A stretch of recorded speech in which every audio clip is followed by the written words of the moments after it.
அதிரடி collection சரவடி celebration தி சென்னை சில்க்ஸின் தீபாவளி கொண்டாட்டம். உங்கள் பசியார எங்கள் ருசி பேசும். GT Holidays, South India's #1 travel brand. You know you are special when you're with GT Holidays. Nakkheeran நேயர்களுக்கு வணக்கம். கரூர் கூட்ட நெரிசலில் 41 பேர் உயிரிழந்த சம்பவம் இதுதான் இப்போ இன்றைக்கி உச்சநீதிமன்றம் வரைக்கும் போய் சிபிஐ விசாரணைக்கெலாம் போயிருக்கு. இது ஒரு பக்கம் இருக்கட்டும், களத்துக்கு சென்று அங்கே எப்படி இருக்குது அப்படின்னு ஆய்வு செய்திருக்கிறார் யூடியூப் மைனர் அவர்கள். பாதிக்கப்பட்ட குடும்பங்கள்கிட்ட அவர் பேசினது என்ன, பாதிக்கப்பட்ட குடும்பத்தினர் இவரிடம் தெரிவித்தது என்ன உள்ளிட்ட பல்வேறு விஷயங்களில் அவர்கிட்ட நம்ம பேசலாம். வணக்கம் மைனர். வணக்கம்ண்ணே. கரூருக்கு போனீங்க, பாதிக்கப்பட்ட குடும்பங்களை சந்திச்சிருக்கீங்க, அது உங்கள் இதுலேயும் வந்திருக்கு. பாதிக்கப்பட்ட குடும்பத்தினர் என்ன தெரிவிக்கிறாங்க? ஆனா பாதிக்கப்பட்ட குடும்பத்துல அவங்க ரொம்ப மனவேதனை இருக்காங்க. பேசும்போது தெரியுது அவங்க உயிரை பலி கொடுத்தவங்க. அவங்க பெரும்பாலும் என்னன்னாக்கா அந்த உயிர் பலி ஆனவனைய இங்க தமிழ்நாட்டுல உள்ள சில யூடியூப் சேனல்ஸ், மெயின்ஸ்ட்ரீம் மீடியாஸ், குறிப்பா சொல்லணும்னாக்கா காசுக்கு விலை போகிற ஊடகங்கள் எல்லாத்தையும் அவங்க சைட்ல இருந்து, விஜய் தரப்புல இருந்து காசு கொடுத்து விலைக்கு வாங்கி அவங்கள முதல்ல களத்துல இறக்கி விட்டுருக்காங்க. அவங்க போய் என்ன பண்ணிருக்காங்கனாக்கா, இந்த உயிரை பலி கொடுத்த வீட்டுல உள்ள ஒரு 4 பேர் இருக்காங்க அப்படின்னாக்கா, அதுல யாரோ ஒருத்தர் விஜய் ஃபேனா இருப்பாங்க. ரொம்ப யூத்தா, ஒரு ஸ்கூல் படிச்சுக்கிட்டு அல்லது காலேஜ் படிச்சுக்கிட்டு ஒரு இளைஞரா இருக்கிறவங்க, விஜயோடைய ஆதரவு மனநிலை இருக்கிறவங்க. அவங்க என்ன பேசுறாங்கன்னாக்கா, இது அரசாங்கத்தினுடைய தவறு, இது போலீஸ் செஞ்ச தவறு அப்படிங்கிற நேரட்டிவ் தான் அவங்க பேசுறாங்க. ஆனா அந்த வீட்டுல உள்ள மற்ற 3 நபர்கள் இருக்கிறாங்கல்ல, அவங்கதான் அங்க என்ன நடந்துச்சு அப்படின்னு ஆக்சுவல் மொமெண்ட்டை பேசுறது அவங்கதான். அப்ப இவங்க ஆரம்பத்துல போன இந்த யூடியூப் சேனல்ஸ், அதாவது விஜய் தரப்புல இருந்து விலைக்கு வாங்கப்பட்ட யூடியூப் சேனல்ஸ் போயிட்டு 4 பேர்கிட்ட பேட்டி எடுத்திருக்காங்க. ஒரு குடும்பத்திலயுமே 4-5 பேர் இருக்காங்கனாக்கா எல்லாத்தையுமே தனித்தனியா எடுத்திருக்காங்க. ஆனா அவங்களுக்கு ஆதரவாக பேசிய மனநிலையில யாராவது இருக்காங்களோ அவங்க ஃபுட்டேஜஸ் மட்டும் தான் ரிலீஸ் பண்ணிருக்காங்க. அவங்க மற்றபடி விஜய்க்கு எதிராக அல்லது அங்க என்ன ஆக்சுவலா நடந்தது அப்படின்னு பேசினவங்களுடைய வாக்குமூலங்களை அவங்க வெளியிடவே இல்லை. இப்ப நாங்க போய் பேசும்போதுதான் தெரிஞ்சது அந்த குடும்பத்துல என்னவாக உண்மையில இருக்காங்க அப்படின்னு. அந்த நடந்த மொமெண்ட்டுக்கு என்ன ஆக்சுவல் ரீசன் அப்படின்னா, அங்க கூட்டம் கூடிருச்சு. அதுக்கு முன்னாடியே போலீஸ் விஜய் கிட்ட அறிவுறுத்தல் செஞ்சிருக்காங்க, நீங்க உள்ள போக வேண்டாம், கூட்டத்துக்கு முன்னாடியே நின்று பேசுங்க, உள்ள போனீங்கன்னாக்கா அசம்பாவிதங்கள் நடக்க வாய்ப்புகள் அதிகம் அப்படின்னு சொல்லியிருக்காங்க. ஆர்டர் ஒரிஜினாகிட்டையும் விஜய் கிட்டையும் சொல்லியிருக்காங்க. ஆனா அதை கேட்காம, இல்ல நான் நடுவுல போய் தான் பேசுவேன் அப்படின்னு போலீஸினுடைய அறிவுறுத்தலை தாண்டி தான் அவங்க உள்ள போயிருக்காங்க. இப்ப அங்க என்னன்னாக்கா, அந்த ரோடு நடுவுல டிவைடர் இருக்கு, 2 பக்கமும் ரோடு இருக்கு, 2 பக்கமும் மக்கள் ஃபுல்லா இருக்காங்க. இப்ப வாகனம் வருதுனாக்கா லெப்ட் ஹேண்ட் சைடு அங்கிருந்து வந்துகிட்டு இருக்கு. So left hand side Vijay வரப்போற பாதை இதுதான் அப்படின்னு ஏற்கனவே முடிவு செய்யப்பட்ட பாதை. அதனால ஃபுல்லா மக்கள் இருக்கும் பொழுது, ஓகே லெப்ட் ஹேண்ட் சைடு இங்கதான் விஜயோட வண்டி வரும், வண்டி இந்த இடத்துல நிக்க போகுது, அதனால இந்த இடத்துல நின்னோம்னாக்கா நம்ம விஜயை பாக்குறதுக்கு சரியான வியூ கிடைக்கும் அப்படின்னு அவங்க அந்த இடத்துல இருந்து அந்த வியூ செட் பண்ணிட்டு நின்ட்டாங்க. சோ அப்படி பிளான் பண்ணபடி கூட அவங்க உள்ள அந்த இடத்துல நின்றுனாக்கா இவ்வளவு கூட்ட நெரிசல் ஏற்பட்டு இருக்காது.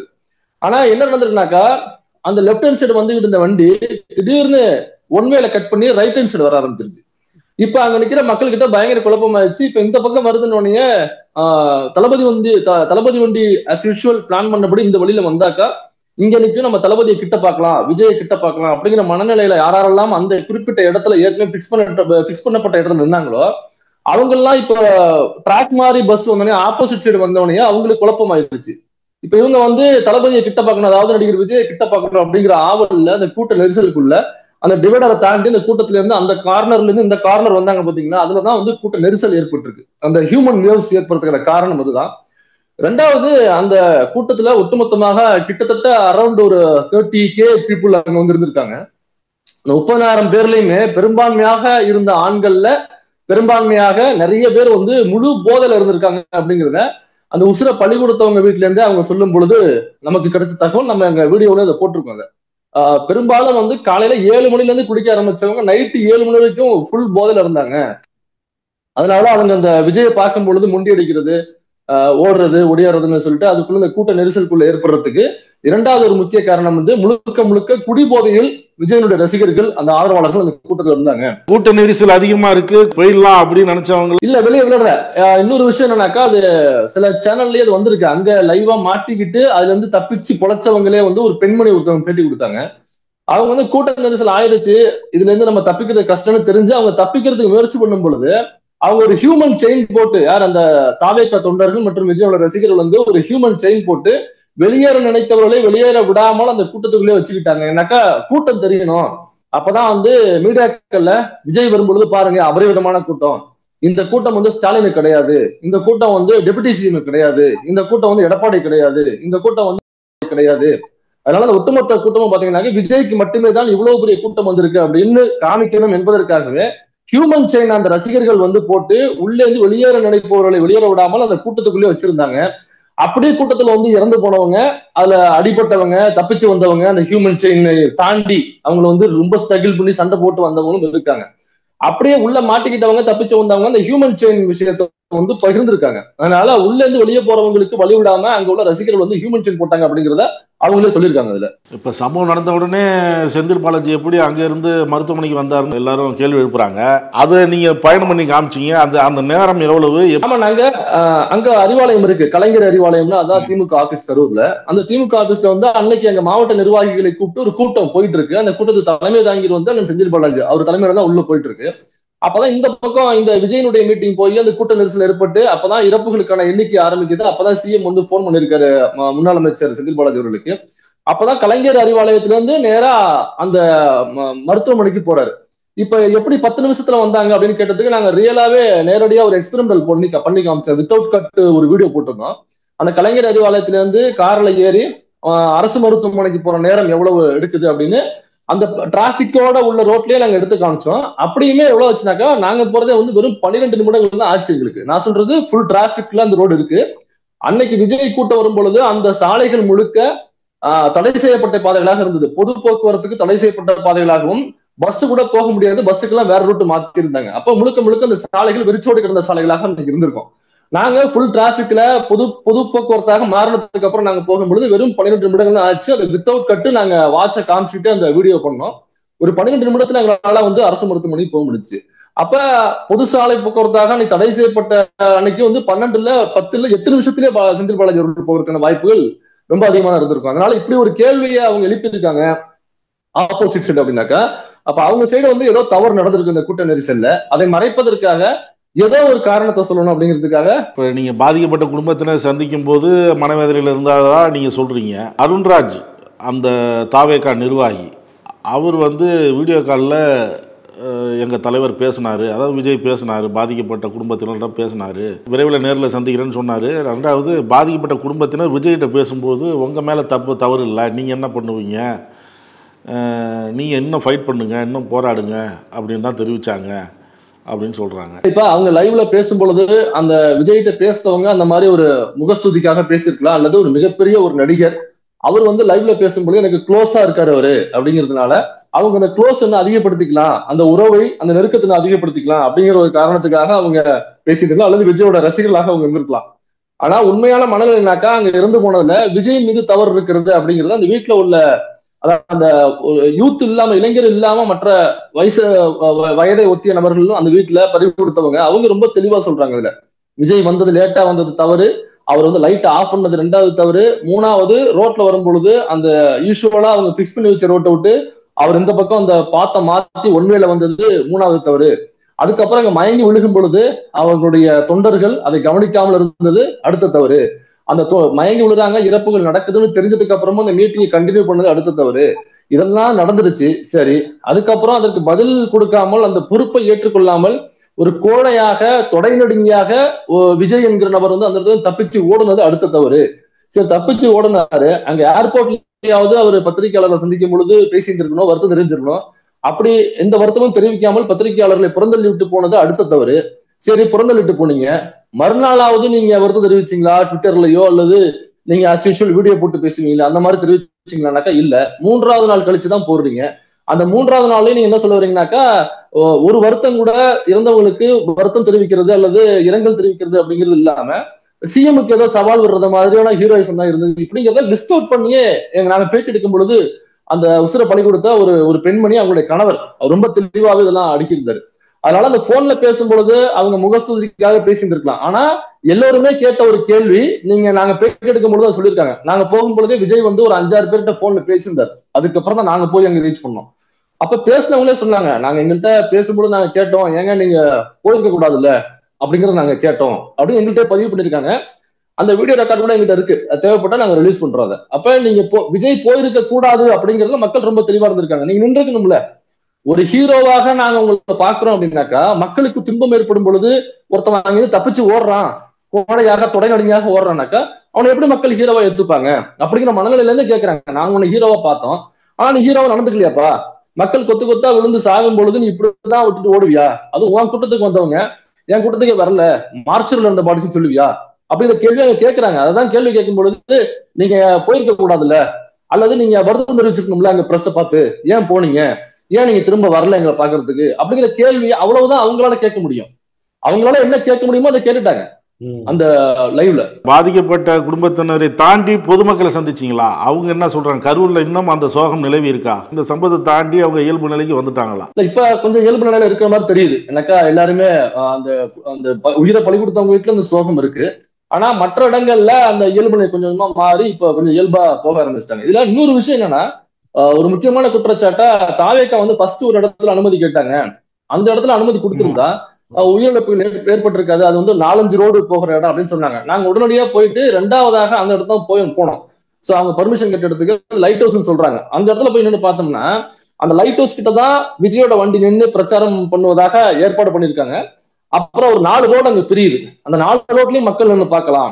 சோ அது வந்து ரொம்ப பிரம்மாண்டமா இருக்கும். நீங்க ஒரு ட்ரோன் ஷாட் போட்டீங்கன்னாக்கா எல்லா பகுதியிலையும் மக்கள் நின்று பாக்குறது மாதிரி ஒரு விஷுவல் கிடைக்கும் அப்படிங்கிறதுக்காக அவங்க பிளான் பண்ணிருக்காங்க. ஒரு சினிமாட்டிக்கான ஒரு பிளான் பண்ணிருக்காங்க. ஆக்சுவலா அங்க போய் பார்க்கும் பொழுது அந்த லைட் ஹவுஸுக்கு பக்கத்துல அவருடைய விஜய் வண்டி நிக்கிற இடமாக செட் பண்ணிருக்காங்க பாத்தீங்களா. அதுக்கு பின்புறம் அதுக்கு ஒட்டினாப்லயே பாத்தீங்கன்னாக்கா ஒரு பாரத் பெட்ரோல் பங்க், ஒண்ணு பெரிய பங்க் இருக்கு. அப்ப அந்த கட்சியில் உள்ள தொண்டர்களை பத்தி நமக்கு தெரியும் என்ன பண்ணுவாங்க. அவங்க வந்து தரையில நிக்க மாட்டாங்க, ஒன்றும் மரத்துல நிப்பாங்க அல்லது கூரையில நிப்பாங்க, இல்லது ஏதாவது டிரான்ஸ்ஃபார்ம் பண்ணுச்சுனாக்கா அதுல ஏறுவாங்க. அப்படின்னா அந்த பாரத் பெட்ரோல் பங்குல அங்க என்ன நடந்திருக்கும் அப்படிங்கிறத நம்ம மக்களுடைய கற்பனைக்கு விட்டுடலாம். இந்த பக்கம் ஒரு ரோடு போகுது, அதை பாத்தீங்கன்னாக்கா ஒரு 1/2 கிலோமீட்டருக்கு ஆத்து பாலம், அது ஒரு பெரிய ஆறு, ஒரு ஆழமான ஆறு, ஒரு 1/2 கிலோமீட்டருக்கு பாலம், ரொம்ப குறுகிய பாலமாக இருக்கு. 2 பஸ் ஓவர்டேக் பண்ணலாம் அந்த அளவுக்கு தான் அந்த பாலம் இருக்கு. இப்ப கொடுத்த பர்மிஷன் கொடுத்திருக்கிற ரோட்டை விட ரொம்ப குறுகலான ஒரு 1/2 கிலோமீட்டருக்கு பாலம் இருக்கு. அது ஒரு ரோடாக இருக்கு ஒரு பக்கம். அந்த ரோட்ல மக்கள் நின்றுனாங்கனாக்கா இதே மாதிரி கூட்ட நெரிசல் ஏற்பட்டுச்சுனாக்கா இப்ப 41ங்கிறது 401 கூட மாறி இருக்கும். அந்த இதுல இருந்து 2 பக்கமும் மக்கள் வந்து பிரிஞ்சு விட ஆரம்பிச்சிருப்பாங்க கூட்ட நெரிசல்ல. அப்ப சைட்ல தப்புன்னு நாங்க ஏதோ ஒரு இங்கிலீஷ் படத்துல பாக்குறது மாதிரி அல்லது ஒரு வரலாற்று படத்துல பாக்குறது மாதிரியான ஒரு சாவாக அது மாறி இருக்கிற வாய்ப்பு இருக்கு. அதோட மத்த 2 ரோடு பார்த்தோம்னாக்கா ரொம்ப குறுகலான சாலையான பகுதியா தான் இருக்கு. அப்ப இந்த இடத்தை எப்படி சூஸ் பண்ணாங்கன்னு நமக்கு தெரியல. அதோட அங்க எம்ஜிஆர் சிலை, ஜெயலலிதாவுடைய சிலை, அண்ணா சிலை, இந்த சிலைகள்லாம் அங்க இருக்கு, தனித்தனியா நிக்குது. இப்ப ஒருவேளை பர்மிஷன் கொடுத்திருந்தாக்கா அந்த கட்சியோட தொண்டர்கள் அந்த சிலைகள்ல ஏறி நிற்பாங்க, நமக்கே தெரியும் எங்க ஏறி நிற்பாங்க. அந்த சிலைகளுக்கு ஏதாவது ஒண்ணு ஆயிருந்ததுன்னா, இப்ப எம்ஜிஆர் ஜெயலலிதாவை வந்து தலைவராக கொண்டிருக்கிற கட்சி அதிமுக, அந்த அதிமுக எந்த அளவுக்கு திமுக பலமோ அதே மாதிரி அதிமுகவும் பலமாக இருக்கக்கூடிய ஏரியா அது. அப்ப அவங்க ஒரு சிலையை உடைச்சாக்கா அங்க அதிமுக காரவங்க உள்ள குதிச்சிருப்பாங்க, இன்னமும் நிலைமை வந்து மோசமா இருக்கும். இதெல்லாம் கருத்துல வச்சுக்கிட்டு தான் அங்க அவங்க பர்மிஷன் கொடுக்காம விட்டது. இப்ப இந்த வழக்கு அப்புறம் ஒரு நபர் ஆணையம் அமைக்கப்பட்டது, அதுக்கப்புறம் அஸ்ரா கார்கு குழுலாம் அமைக்கப்பட்டது. இப்ப வந்து உச்சநீதிமன்றத்துக்கு போய் இப்ப அதெல்லாம் நிறுத்திட்டு இப்ப சிபிஐக்கு மாற்றப்பட்டிருக்கு. 4 பெட்டிஷன் வந்து சிபிஐக்கு மாற்ற சொல்லி வந்ததாக தகவல். அந்த 4ல 2 பெட்டிஷன் வந்து ஃப்ராடு பண்ணி கையெழுத்து வாங்கியிருக்காங்க. அதை நம்ம கரிகாலன், ஊடகவியலாளர் கரிகாலன் வந்து எக்ஸ்போஸ் பண்ணியிருக்காப்ல. சோ அதுல வந்து ஒரு குடும்பம் வந்து ஒரு பிள்ளைய இறந்த குடும்பம், பலி கொடுத்த குடும்பம், அது அவங்களுடைய அம்மா, அந்த அம்மா தான் அந்த குழந்தைய பாதுகாப்பு. ஷர்மிளா. ஆமா, 8 வருஷம் ஆச்சு விட்டு ஓடி போய் அவனை பிடிச்சு வந்து கையெழுத்து போட்டு ஒரு சிபிஐக்கு மாத்துங்கன்னு சொல்லி ஒரு வழக்கு. இன்னொரு வழக்கு வந்து அவங்களுக்கே தெரியாம அவங்க பிள்ளைக்கு கவர்மெண்ட் வேலை வாங்கித்தானே அப்படின்னு சொல்லிட்டு அங்க உள்ள அதிமுக நிர்வாகி சிபிஐக்கு மாத்துங்க அப்படிங்கிற அந்த பெட்டிஷன்ல கையெழுத்து வாங்கியிருக்காரு. அவரும் ஓப்பனா சொல்லிட்டாப்ல, இது எனக்கே தெரியாது, ரெட்டலை கட்சியில இருந்து அவர் வந்தாப்ல, அவர் தான் கையெழுத்து வாங்கிட்டு போனாப்ல, என்னன்னு தெரியாது அப்படின்னு சொல்லியிருக்காரு. இன்னொரு பெட்டிஷன் வந்து ரீச் பண்ண முடியல யாரு அப்படிங்கிறத. 4வது பெட்டிஷன் வந்து ஜிஎஸ் மணின்னு ஒருத்தர் பிஜேபிக்காரரு, அவர் வந்து அந்த பிஜேபி கவுன்சிலர் கோட்ஸே பேத்தி உமானந்த், அவங்க சார்பாக அந்த ஜிஎஸ் மணிங்கிற பிஜேபி வக்கீல் வந்து சிபிஐக்கு மாத்துங்க அப்படின்னு கொடுத்திருக்காங்க. இது சிபிஐக்கு மாத்துங்கன்னு முக்கியமாக உள்ள வந்து வேலை பார்த்திருக்கிறது பிஜேபியும் அதிமுகவும் உள்ள இறங்கி வேலை பார்த்திருக்காங்க. இப்ப விஜய் அப்படிங்கிற ஒரு நபர் அதிமுக பிஜேபிக்கு பயங்கரமான எதிரி அப்படின்னா இப்ப சிபிஐக்கு மாத்துங்கன்னு இவங்க 2 பேரும் போய் ஏன் வக்காலத்து வாங்கணும் அப்படின்னு கேள்வி இதுக்குள்ள இருக்கு. ஏன்னா அதுல சிபிஐக்கு நாங்க கேட்கல அப்படின்னு விஜய் தரப்புல இருந்து சொல்றாங்க.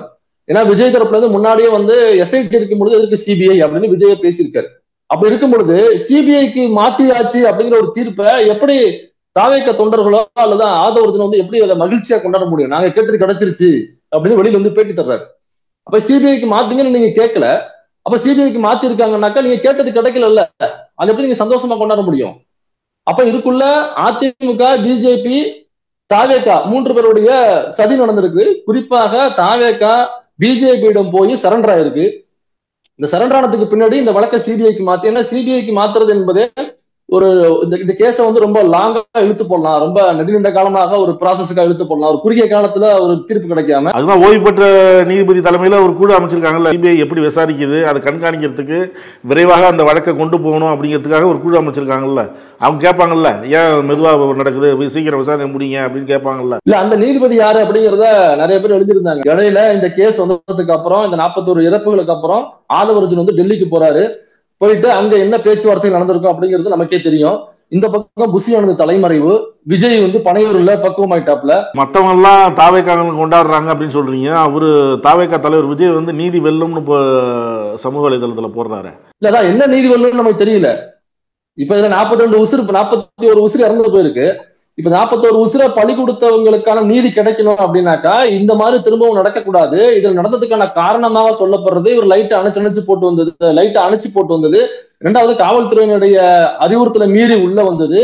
அப்புறம் அந்த ஒன்வேளை மாறி வந்தது. இப்படி முழுக்க குற்றங்களை முழுக்க விஜயே அவர் மீது வச்சிருக்கிறார். இந்த சிபிஐக்கு வழக்கு போயிடுச்சு இல்லையா, சிபிஐ விசாரணைக்கு போனதுக்கு அப்புறம் அவங்க எல்லாரும் சொல்றது திமுக அரசுக்கு இது ஒரு பின்னடைவுன்னு சொல்றாங்க.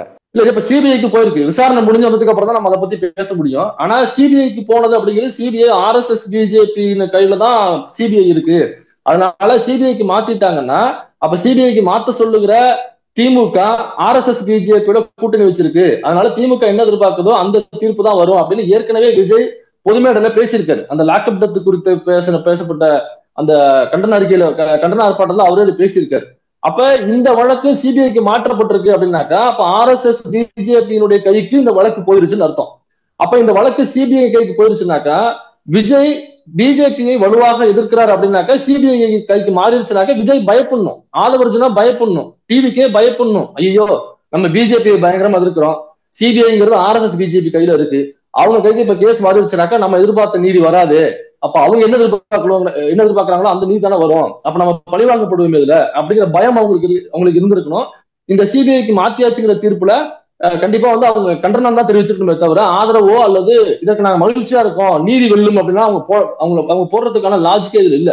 அப்ப நீதி வெல்லும், எங்களுக்கு நாங்க கிடைச்சிருச்சு, நாங்க நினைச்சது கிடைச்சிருச்சு அப்படின்னா அப்ப பிஜேபியுடன் யாரு மறைமுக கூட்டணியில இருக்காங்க அப்படிங்கிறது மக்களுக்கே புரியும் நினைக்கிறேன். இந்த மறைமுக கூட்டணி கூடிய விரைவுல அது திரைக்கு முன்னாடி இது கூட்டணியாக விஜயும் எடப்பாடி பழனிசாமியும் இங்க உள்ள பிஜேபி தலைவரும் மூவரும் கைகோர்த்து இந்த கூட்டணி அமையப்பெற்றது அப்படிங்கிறத பொதுவெளியில சீக்கிரமா மக்களும் தெரிஞ்சுப்பாங்க.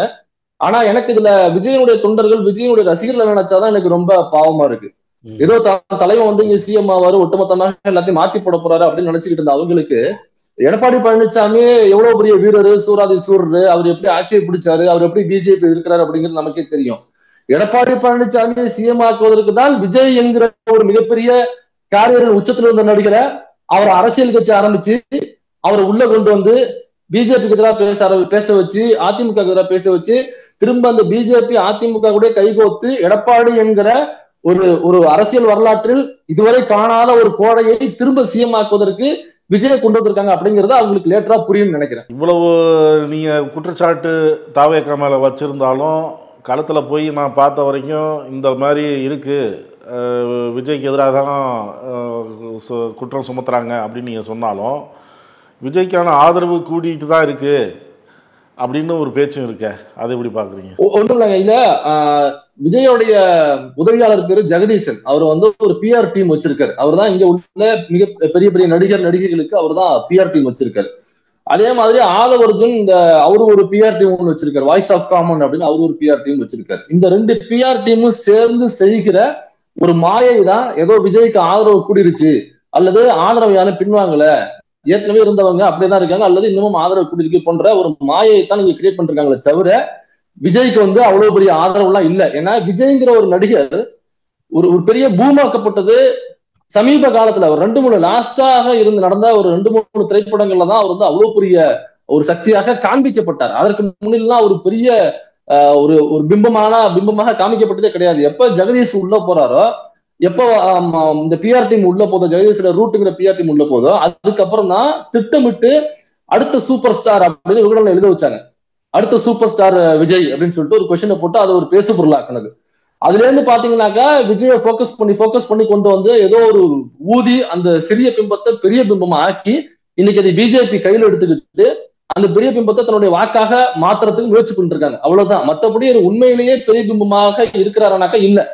அவரு உள்ளுக்குள்ள அரசியலுக்குள்ள பொலிட்டிக்கலா களத்துல ஏற்கனவே இருந்த தன்னுடைய செல்வாக்கை இழந்துதான் இருக்கிறார். இதுதான் நிதர்சனம். இது ரிசல்ட் வரும்பொழுது தெரியலாம், அல்லது எலெக்ஷனுக்கு முன்னாடியே இந்த கூட்டங்கள் குறைவை வச்சு கூட நம்ம கண்டுபிடிச்சுக்கலாம். ஆனா பொதுவெளியில அந்த சோசியல் மீடியால யாரெல்லாம் இந்த இன்ஸ்டா இன்ஃபுளுசர்ஸ் அல்லது யூடியூப் இன்ஃபுளுசர்ஸ் இந்த காசு வாங்கிக்கிட்டு வாடகைக்கு வர நபர்கள் இவங்க பேசுறதை வச்சுக்கிட்டு நம்ம முடிவுக்கு வர வேண்டாம். நீங்க அடுத்தடுத்த கூட்டங்கள்ல விஜய்க்கு என்ன எதிர்வினை நடக்குது அப்படிங்கறது பொறுத்து நம்ம அதை முடிவு பெறலாம். பல்வேறு கருத்துல பகிர்ந்தீங்க. ரொம்ப நன்றி.